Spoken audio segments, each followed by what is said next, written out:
Olá, igreja. Olá a todos. É muito bom estar novamente aqui na presença de vocês para levar mais uma palavra, mais um segmento da palavra de Deus. Hoje nós vamos falar de Apocalipse. Vamos falar do capítulo 19 de Apocalipse, dos versículos 1 a 21. Abrange todo o capítulo. Nós vamos falar sobre as bodas e a ceia do Cordeiro. Nós nos baseamos em dois livros, no livro de Apocalipse de Witness Lee e Apocalipse de Hernandes Dias Lopes, além de outros autores, além de outras considerações. Antes de começar, gostaria de dar uma dica para vocês que não deixassem de acessar o canal da ICEL ou o Facebook da ICEL, Igreja Cristã em Londrina, e ver o vídeo sobre o capítulo 17 e 18, que fala sobre a Grande Babilônia, o que é a Grande Babilônia, religiosa, material, onde ela começou, né, por que ela começou e onde ela se encontra hoje em nossas vidas. Ela está aí presente. Então, se você puder, veja esse vídeo que você vai ter uma noção melhor e vai poder aproveitar melhor o que nós vamos falar, inclusive. Se a gente fizer uma síntese, um resumo de Apocalipse até o capítulo 19, seria assim: dos capítulos 1 a 11, nós temos a perseguição do mundo sobre a igreja e como Deus efetuou o juízo sobre o mundo. Dos capítulos 12 a 16, nós temos outra perseguição maior ainda, do grande dragão, da antiga serpente, do anticristo, do falso profeta e da grande Babilônia sobre o Cordeiro e sua igreja. O Cordeiro é Jesus Cristo, esse Cordeiro de Deus que tira o pecado do mundo. Ele se doou para nós como um Cordeiro. Os capítulos 17 e 18, como a gente citou agora há pouco, nós vemos o colapso, nós vemos a ruína do sistema do mundo, representado pela falsa religião e os sistemas político e econômico. Agora, no capítulo 19, João, que escreve Apocalipse, ele se alegra com uma visão celestial da queda da Babilônia, primeiro religiosa, depois material, das bodas do Cordeiro e da vinda gloriosa de Jesus Cristo, com sua vitória sobre os seus inimigos. Então, vamos ler aqui os primeiros 6 versículos de Apocalipse 19, de 1 a 6, que diz assim: Depois dessas coisas, ouvi no céu uma como grande voz de numerosa multidão, dizendo: Aleluia! A salvação e a glória e o poder são do nosso Deus. Porquanto verdadeiros e justos são os seus juízos. Pois julgou a grande meretriz, a grande Babilônia, que corrompia a terra com a sua prostituição, e das mãos dela vingou o sangue dos seus servos. Segunda vez disseram, mais uma vez disseram, Aleluia, e a sua fumaça sobe pelos séculos dos séculos.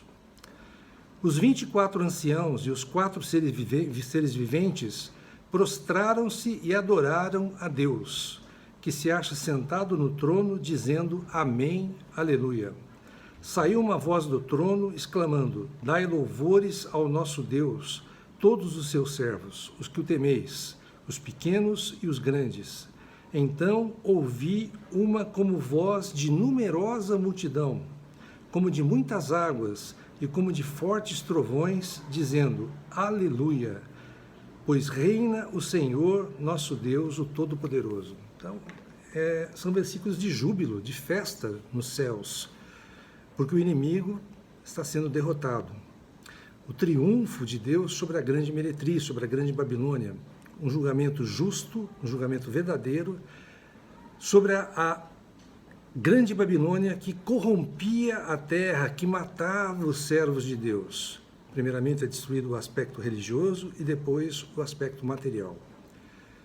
A ordem foi dada no céu, quando a Babilônia caiu. Nós temos o versículo 20 do capítulo 18, capítulo anterior. Está escrito lá, exultai sobre ela, ó céus, e vós, santos, apóstolos e profetas, porque Deus contra ela julgou a vossa causa.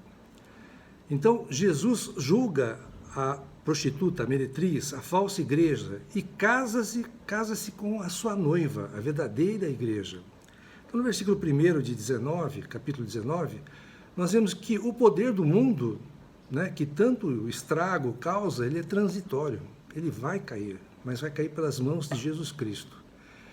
Ele entra em colapso, tanto o sistema religioso, quanto político, quanto econômico.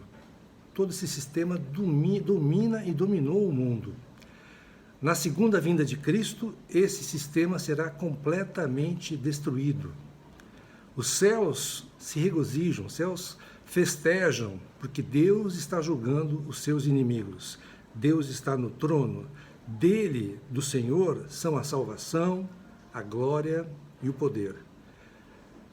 A grande meretriz, a grande Babilônia, o falso sistema religioso, vamos dar um aspecto aqui da parte religiosa, ela é condenada por algumas questões. Por que ela é condenada? Ela corrompeu a terra com a sua prostituição, está no versículo 2, capítulo 19.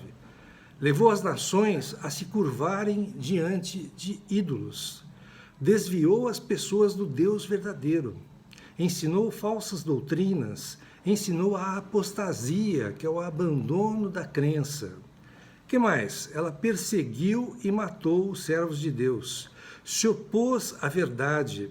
Ao longo da história, matou muita gente, santos, profetas, apóstolos e muitos outros mártires. Matou muita gente. Ela agora sofre a condenação eterna. O mal vai ser vencido e os malfeitores vão ser atormentados pelos séculos dos séculos, eternamente. Deus está reinando e a igreja e os anjos o adoram. Deus sempre esteve no trono. Agora é chegada a hora de colocar todos os inimigos de Deus debaixo dos seus pés. É chegado o julgamento do Deus Todo-Poderoso. Todos os inimigos, sem exceção, serão lançados no lago de fogo. Deus vai conquistar todos os tronos da terra, tronos hoje que estão usurpados, trono de Satanás, do anticristo, do falso profeta, da Babilônia, dos poderosos do mundo, todos eles vão cair. Os impérios, as superpotências econômicas vão cair. Todo joelho vai se dobrar diante do Senhor, seja na terra, ou debaixo da terra, ou nos céus. Todos vão se dobrar perante o Senhor. 19,6 diz, aleluia, pois reina o Senhor, nosso Deus, o Todo-Poderoso. Nos versículos 7 a 10, nós vamos ler agora, diz assim, alegremo-nos, exultemos e demos-lhe a glória, porque são chegadas as bodas do Cordeiro, cuja esposa a si mesma já se ataviou. Pois lhe foi dado vestir-se de linho finíssimo, resplandecente e puro, porque o linho finíssimo são os atos de justiça dos santos. O linho finíssimo, as vestes da igreja, são os atos de justiça de cada um dos santos. Então me falou o anjo, escreve, bem-aventurados, felizes, aqueles que são chamados à ceia das bodas do Cordeiro. E acrescentou, são estas as verdadeiras palavras de Deus. Prostrei-me ante os seus pés para adorá-lo. Ele, porém, me disse, vê, não faças isso, sou conservo teu e dos teus irmãos que mantêm o testemunho de Jesus. Adora a Deus, pois o testemunho de Jesus é o espírito da profecia. Então aqui os céus celebram o casamento da noiva com o seu noivo, o Cordeiro de Deus. Enquanto a falsa igreja, a meretriz, ela é julgada, condenada, a verdadeira igreja, a esposa do Cordeiro, é honrada. As vestes da esposa do Cordeiro são o mais limpo, o mais puro e fino dos linhos. São os atos de justiça dos santos. O que é isso, né? Cada pessoa que se converte, que se volta para o Senhor, que é salva pelo Senhor, ela tem duas vestes. A primeira veste ela é recamada de ouro. Ouro na Bíblia simboliza a natureza divina, a natureza de Deus, e é para a salvação, para a justificação. Essa justificação a gente não precisa fazer nada, basta crer e receber. Crer no Senhor e recebê-lo para dentro de nós. Nós vamos ter daí a primeira veste, esta veste recamada de ouro que nos permite acesso a Deus. que nós podemos pedir perdão pelos pecados, nós temos o Senhor para perdoar os nossos pecados e podemos então nos achegar, ter comunhão com Deus. Essa é a primeira veste. Todo aquele que é salvo tem essa primeira veste. E a segunda veste, o que é? Essa é uma veste bordada. Representa a nossa transformação pelo Espírito Santo. Mas isso só ocorre se nós deixarmos o Espírito Santo agir em nós. Essa veste bordada, cada ato de justiça é uma bordadura nessa veste. E isso é importante, nós vamos ver mais no final, essa veste que vai permitir que nós sejamos vencedores.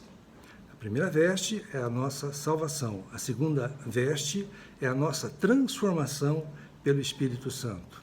Então a esposa, ela se prepara, ela se atavia, mas as vestes lhe são dadas. A santificação da igreja vem do Senhor Jesus. A igreja ela desenvolve a sua salvação, mas é Deus quem opera tanto o querer como o realizar, com a nossa permissão. A noiva e os convidados para as bodas fazem parte da igreja.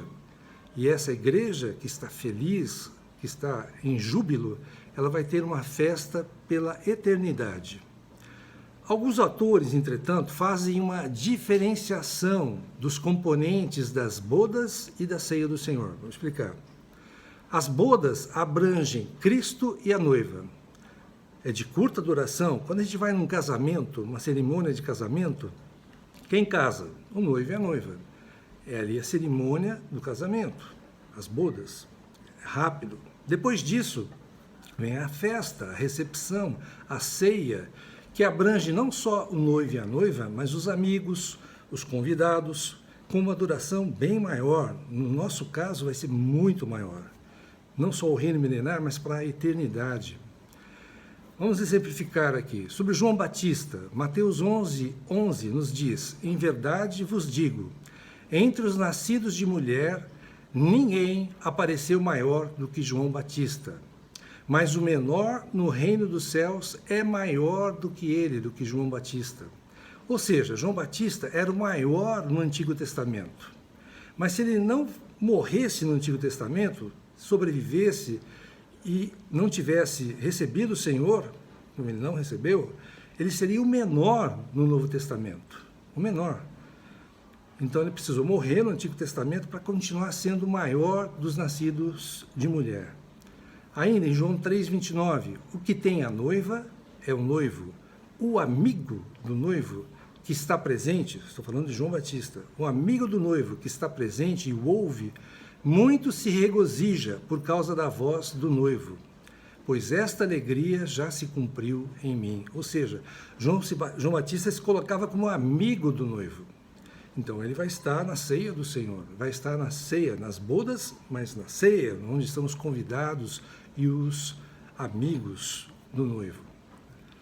Então João Batista faria parte dessa seção aí, para quem diferencia as bodas da ceia, né?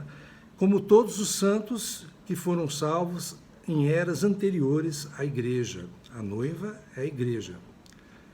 Ainda o autor ele acrescenta as crianças, né, que morreram sem chegar à idade da razão, os embriões abortados, os deficientes mentais, que não tiveram condições de, por si mesmos, aceitarem o Senhor, né, reconhecerem como Senhor da sua vida.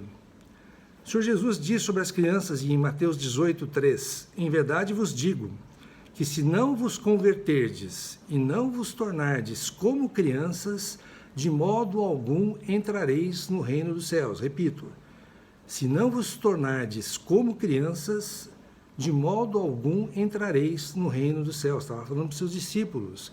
Estamos nos referindo aqui à pureza e à inocência das crianças. Cada vez mais o inimigo quer tolher essa pureza e inocência das crianças, arrebatando essas crianças quanto mais cedo possível para o seu reino, para o reino do mal.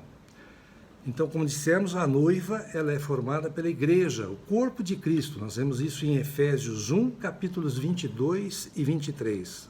A igreja é o corpo de Cristo, juntamente com o cabeça, que é Cristo, formam uma unidade. O noivo ainda é descrito como o cordeiro. O Senhor quer ser lembrado como um cordeiro, como aquele que se sacrificou pelo pecado de cada um de nós. Ele quer ser amado, ele quer ser lembrado como aquele que deu a vida pela sua igreja, pela sua amada igreja. As bodas é a consumação de um relacionamento maravilhoso de Cristo com a sua igreja. Um casamento perfeito. No original grego, a palavra correta é esposa, gene, e não noiva, nunfe. Então, realmente, é esposa. Entre os hebreus, o matrimônio ele tem um aspecto diferente dos nossos dias. Ele é composto de 4 fases. A primeira fase é o noivado, que é um compromisso mais profundo, né? Um compromisso mais interligado que a gente vê hoje em dia, né? Entre nós. Há testemunhas, há a bênção de Deus, e desde esse dia do noivado, o noivo e a noiva já estão legalmente casados. 2 Coríntios 11:2 diz: porque zelo por vós com zelo de Deus, visto que vos tenho preparado para vos apresentar como virgem pura a um só esposo, que é Cristo. Então, o noivado, eles já se casam, mas não ainda vão estar juntos.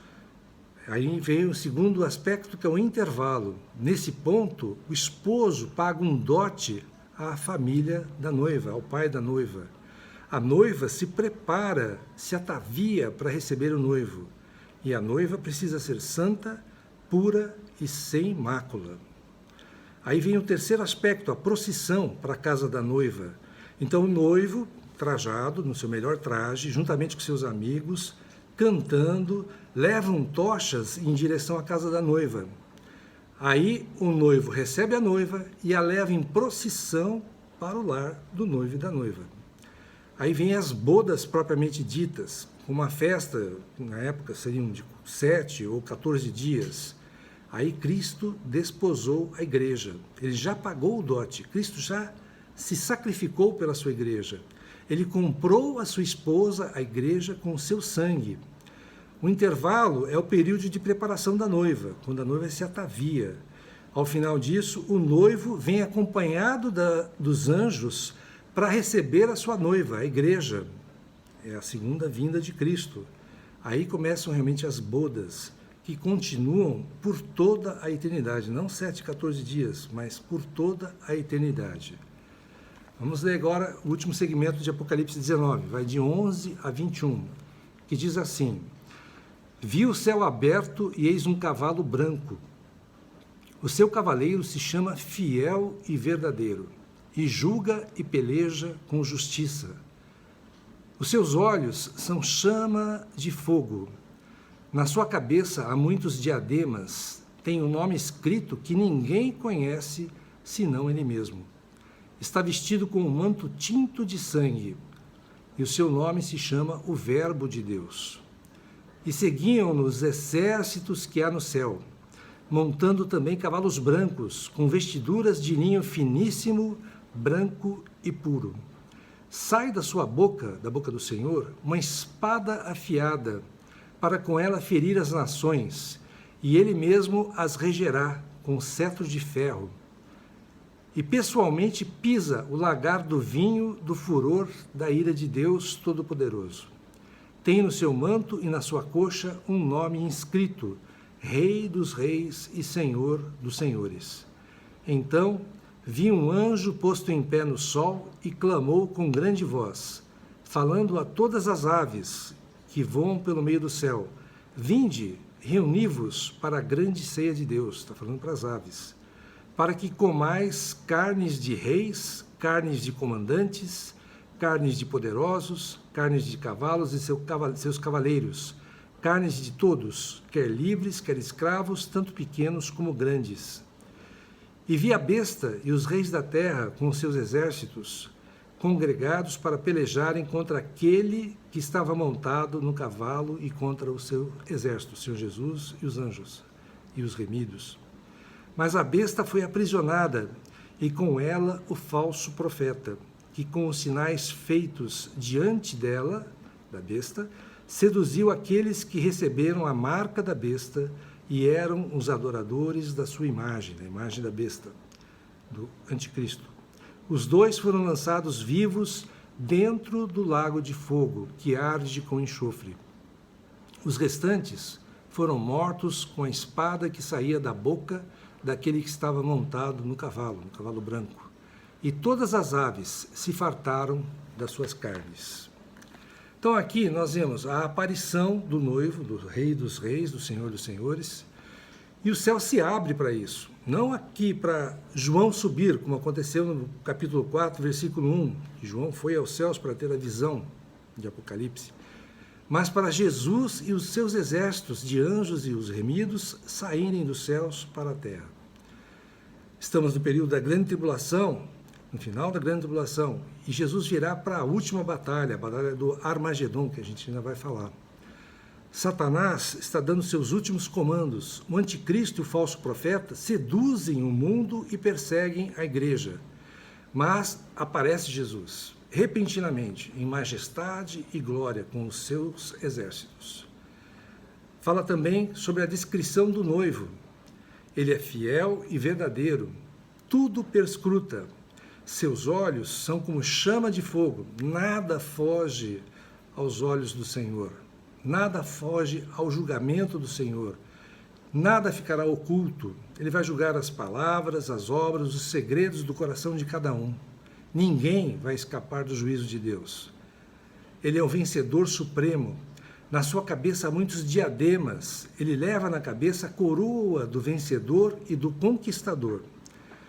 Ao entrar em Jerusalém, vocês lembram como ele entrou em Jerusalém? Montado num jumentinho, porque ele entrou como um servo humilde.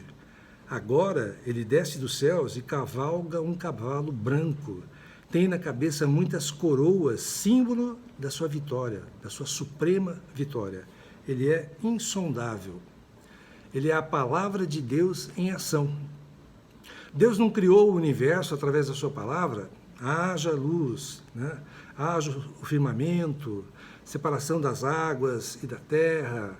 Sim, ele criou tudo através da sua palavra. Agora, através da sua palavra, Deus vai julgar o mundo. Jesus é o Criador e também o grande juiz da terra. Ele é o amado da igreja e o vingador dos seus inimigos. Isaías 63, versículos 2 e 3, nos diz: porque está vermelho o traje e as tuas vestes, como as daquele que pisa uvas no lagar?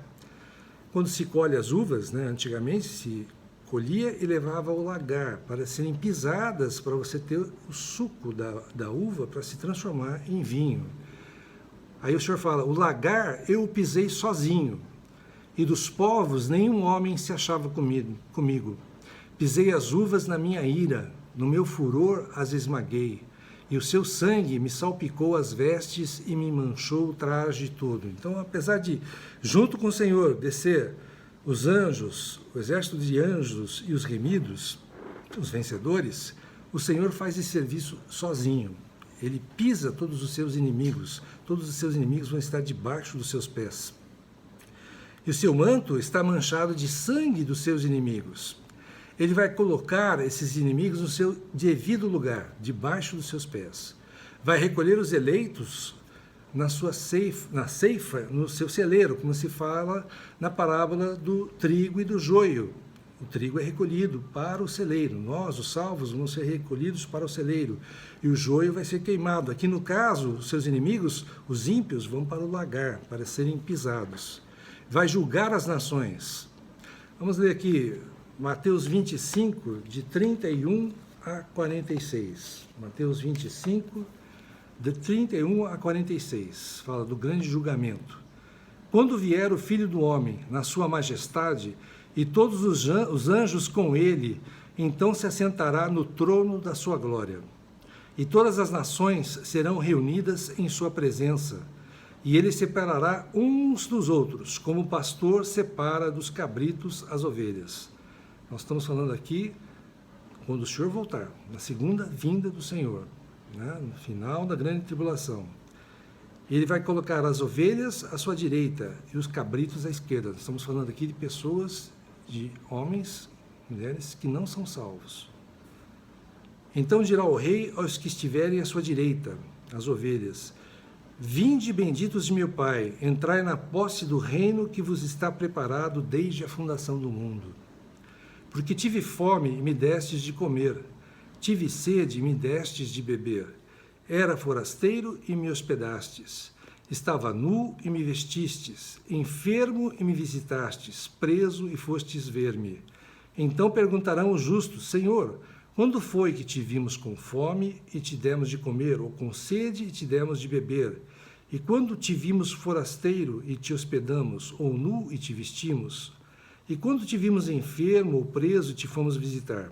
O rei, respondendo, lhes dirá: em verdade vos afirmo, que sempre que o fizestes a um destes meus pequeninos irmãos, a mim fizestes.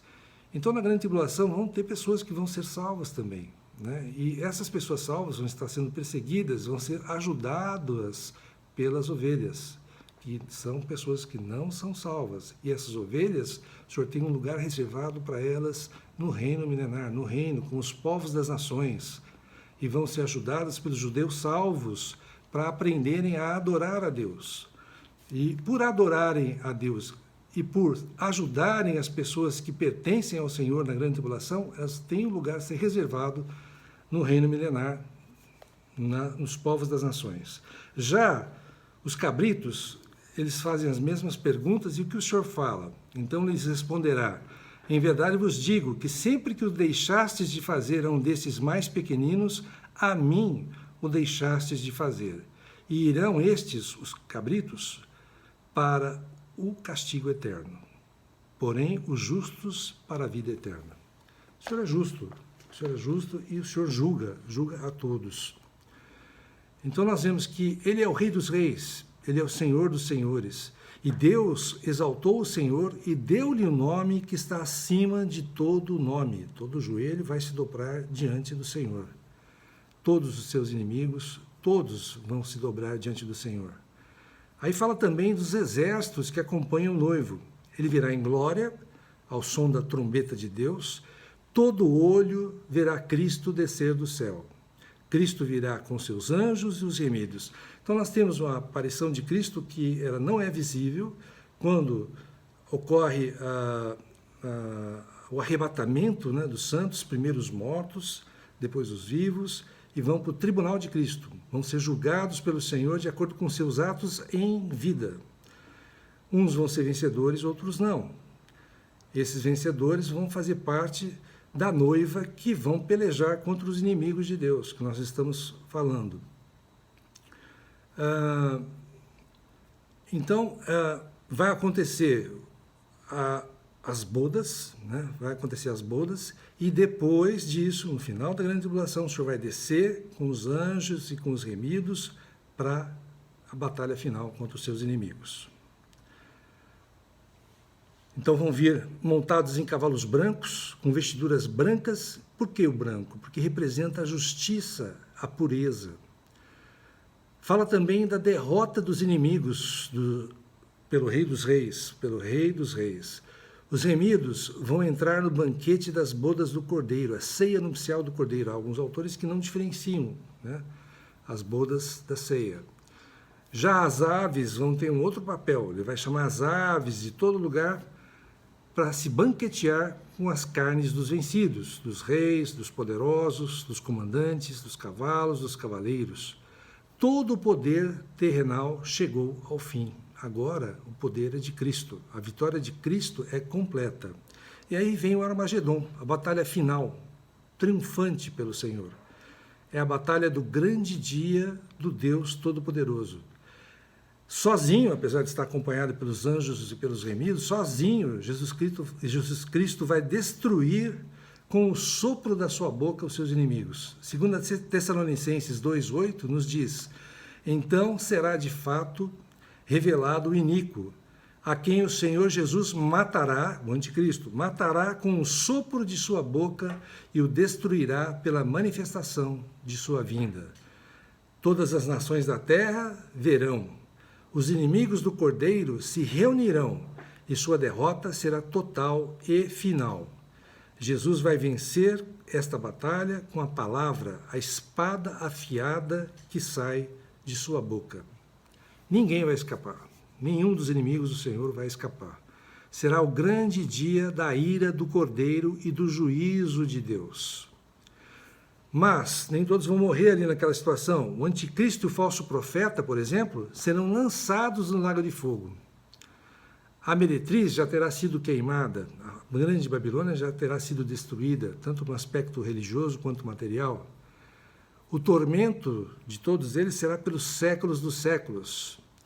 Porém, Satanás ainda não será destruído. Satanás será amarrado e lançado dentro do abismo.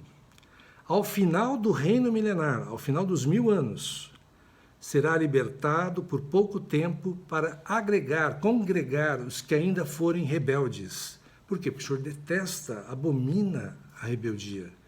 E depois disso, aí sim, ele será vencido e lançado no lago de fogo definitivamente. Isso está em Apocalipse 20, de 1 a 3 e de 7 a 10.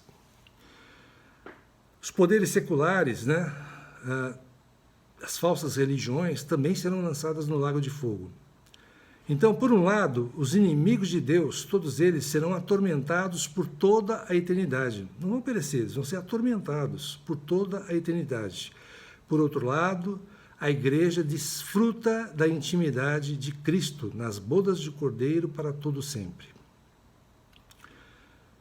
Irmãos, em breve, Cristo vai voltar. O Rei dos Reis, o Senhor dos Senhores. Ele vai voltar, a sua segunda vinda. E eu pergunto, como está a sua vida hoje? Cristo é realmente o seu Senhor? Ele comanda a sua vida ou você não precisa de Deus para tocar a sua vida? Você toca sozinho, sem problema nenhum, não dá espaço para o Senhor, para o Espírito Santo agir na sua vida. Você está preparado para se encontrar com Cristo? Se você morrer amanhã, já é a volta do Senhor. Você já vai ser julgado pelo que você viveu. Se o Senhor voltar, você está preparado para quando Ele voltar? Você está vestido adequadamente? Não importa se você morrer amanhã ou depois, e o Senhor ainda não tiver voltado, ou se o Senhor voltar, você está vestido adequadamente? Vamos ler mais uma, apesar de estar no final, vamos ler mais uma parábola aqui parábola das bodas, em Mateus 22, de 1 a 14. Diz lá: de novo entrou Jesus a falar por parábolas, dizendo-lhes: o reino dos céus é semelhante a um rei que celebrou as bodas de seu filho, Deus celebrando o casamento de Jesus Cristo. Então enviou os seus servos a chamar os convidados para as bodas, mas estes não quiseram vir. Olha, eu não tenho tempo, deixa isso para lá, eu já ganhei o Senhor, não preciso fazer mais nada, não preciso procurar crescer em vida, amadurecer, para quê? Não quiseram vir. Enviou ainda outros servos com esta ordem: dizei aos convidados: eis que já preparei o meu banquete, os meus bois e cevados já foram abatidos, é festa. E tudo está pronto, tudo está feito. Vinde para as bodas. Para que o Senhor está convidando todos nós? Para o casamento, para as bodas, o casamento da igreja com Cristo. Eles, porém, não se importaram, e se foram, um para o seu campo, outro para o seu negócio. Vou cuidar da minha vida, eu ganho mais, não preciso fazer isso, não preciso ir atrás do Senhor. Vou cuidar da minha vida, do meu negócio, minha saúde, da minha família. Eles, porém, não se importaram, mas e os outros, agarrando os servos, os maltrataram e mataram. Então tem gente até que maltrata as pessoas que querem falar do Senhor. O rei ficou irado e, enviando as suas tropas, exterminou aqueles assassinos e lhes incendiou a cidade. Então disse aos seus servos: está pronta a festa, mas os convidados não eram dignos. E depois para as encruzilhadas dos caminhos e convidai para as bodas a quantos encontrardes. O Senhor não faz acepção de pessoas. Pode ser rico, pode ser pobre, pode ter uma vestimenta melhor ou não. E saindo aqueles servos pelas estradas, reuniram todos os que encontraram, maus e bons. E a sala do banquete ficou repleta de convidados. Entrando, porém, o rei para ver os que estavam à mesa da festa, notou ali um homem que não trazia veste nupcial. Que veste é essa? Nós falamos de duas vestes, né? A primeira, a veste da salvação, recamada de ouro, quando a gente crê no Senhor, recebe o Senhor e está salvo. Essa é a primeira veste. A segunda é a veste que é bordada pelos nossos atos de justiça, pelo agir do Espírito Santo em nós. E esse convidado aqui não trazia esta veste bordada, essa veste nupcial para o casamento da igreja com o Senhor. O que aconteceu? Perguntou-lhe: amigo, como entraste aqui sem esta veste nupcial? E ele emudeceu. Se acontecer isso, não tem como se explicar. Não tem como falar nada. Vai ficar mudo. Então ordenou o rei aos serventes: amarrai-o de pés e mãos e lançai-o para fora, nas trevas. Ali haverá choro e ranger de dentes. Eu não sei o que é isso, não sei onde se passa isso, mas eu não quero isso. Eu não quero ir para choro e ranger de dentes, eu quero reinar com o Senhor. Espero que você também queira reinar com o Senhor e se deixe trabalhar pelo Espírito Santo na sua vida, hoje, já. E no final diz assim: porque muitos são chamados, mas poucos escolhidos. Os primeiros serão os últimos serão os primeiros. Os chamados seriam os salvos, muitos salvos, e os escolhidos seriam os vencedores, poucos os vencedores. Fica aí para vocês meditarem um pouco em cima dessa palavra, né? Você pode dizer: Maranata, vem, Senhor Jesus, eu estou pronto, Senhor, vem, volta, Senhor. Eu amo a sua volta e o Senhor adora, o Senhor muito se emociona quando um seu filho ama a sua volta, porque nós queremos estar juntos do Senhor. A noiva quer estar junto do noivo, o noivo quer estar junto da noiva. Se amam, querem estar juntos. Para quem ama o Senhor, queremos então o quê? Que o Senhor volte. Que o Senhor volte para terminar com tudo que está errado nesse mundo aqui e vencer os seus inimigos para nós reinarmos com Ele eternamente. Pode parecer um paradoxo, mas é uma questão de amor ao Senhor. Se você ama o Senhor, você quer estar junto com Ele.